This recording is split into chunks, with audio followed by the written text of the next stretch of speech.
Howdy, everybody. I figured I'm going to give you all the Popo trifecta.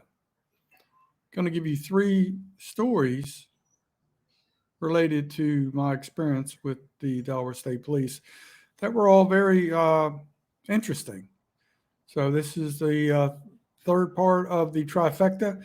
So once again, like I told you before, all my exciting things in life are always in the mid 80s or whatever. I want to say this was 84ish, somewhere around there. Could have been 85. I don't know. Might have been 84, right around there.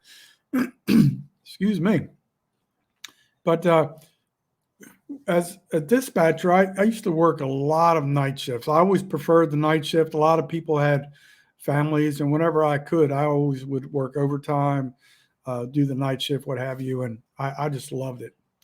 And the more I grew in my experience, the more I knew how to perform my job better, and just I'm going to say it one more time, things of that nature.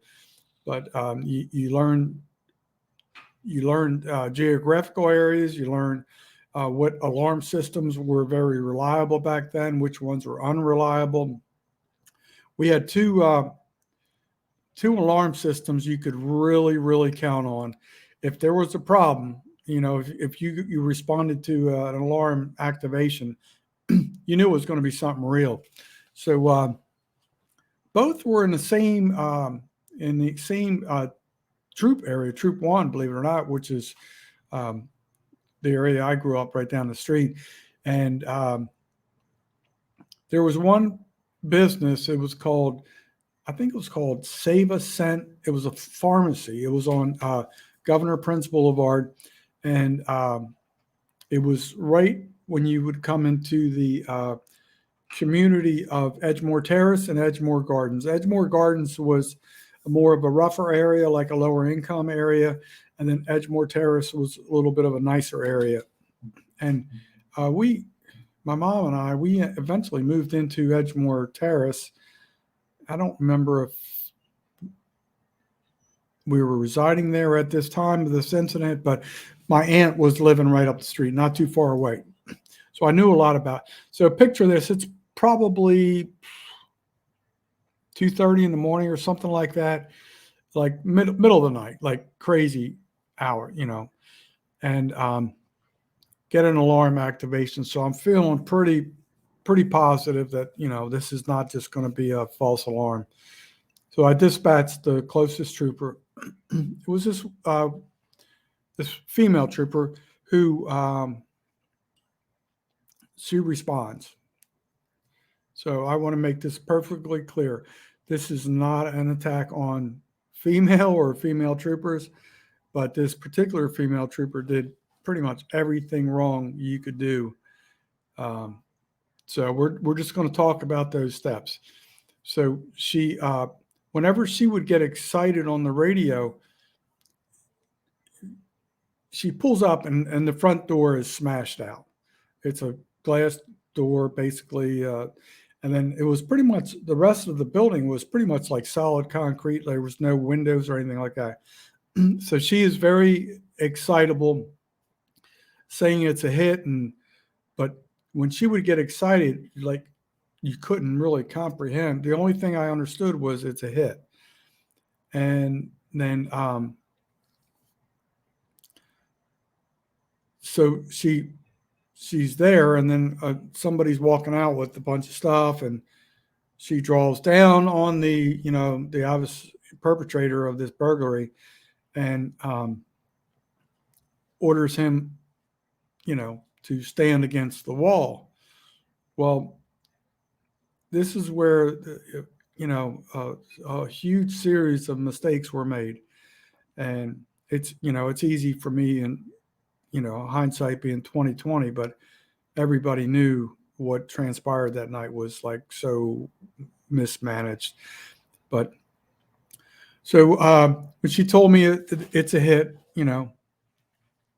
we put a 10-100 in, which is a radio restriction. Nobody's supposed to talk. Everybody, we already had some other responding troopers. Everybody knew that was always a reliable alarm system. Even though people weren't real close, and we were close to the city line, like, we're doing our job as dispatchers to try and get assistance there. So what ultimately happened is she gets the perpetrator. Obviously he's no longer a suspect. He's seen walking out of the smashed door with a handful of items. So she has him stand against the wall, not facing the wall, facing her. Huge mistake number one. All right, so that transpired. So there was a period of time where the state police were experimenting with different things.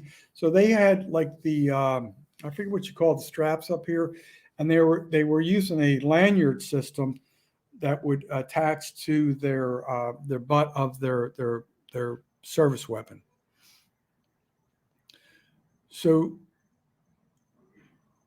this is where, like, as a dispatcher, I was angry because I knew I had help on the way, backup on the way.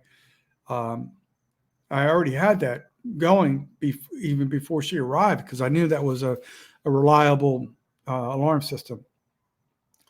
So she's real close quarters with the suspect, who is facing her, which he should be facing the wall. Everybody knows the position, the prone position, and what have you. So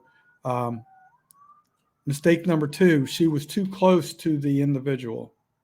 She should have been backed off with distance in between. So she's basically has him at gunpoint, and is, I guess, gets impatient or thinks she can do her job or whatever. And the smartest thing for her to do was, even with that fella facing her, she had backup on the way. So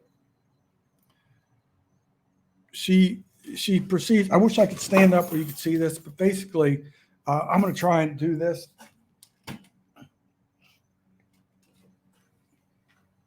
I'm going to tilt the camera up just a little bit, but basically, she's right-handed. She looks down to holster her service revolver weapon. And when she takes her eyes off of the perpetrator, he pushes her, because they were so close together, which I told you that was mistake number two, and 2 or 3. So he pushes her. When he does that, he grabs her lanyard and rips it off of her sleeve. And now he runs away with her service weapon. Big. Now we got major problems. Let me turn this camera back down a little bit. So yeah, now everybody is like, all right, this is not a good thing. And by the time the backup got there, which was not that far behind, this guy was hightailing it. I have no idea if there was a vehicle around, but he left the scene rapidly with a trooper's service weapon, which is like, that's the ultimate no. That's really bad. That's really bad. So she gets on the radio, and just because she was in such a panic, and matter of fact, let me back up. If I remember correctly, the individual, he brandished that towards the trooper. I forgot that, and that's kind of an important part there. And he hauls butt, and is it just got really. She gets on the radio, and you can't understand the things she's saying. So we're trying to get clarity to what happened, and we obviously realized that the guy split the scene with her service weapon. So now all chaos. now we're real close to the city of Wilmington Police Department. Now, once again, we're activating everybody we can notify in the wee hours of the night.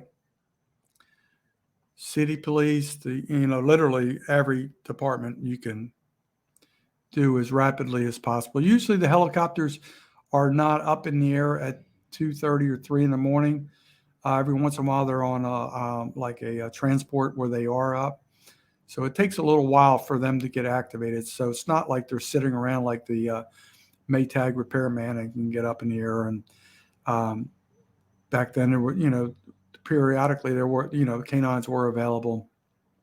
They're more prominent in modern times, but I always loved the dogs because they could track a scent for miles. If you had a really good dog and a really good handler, it could be very productive. So what happened afterwards was, I'm not going to lie, in the 80s, in the early 80s, mid 80s, what law enforcement could get away with was kind of like the wild, wild west to a degree. And this was very important to retrieve this service weapon.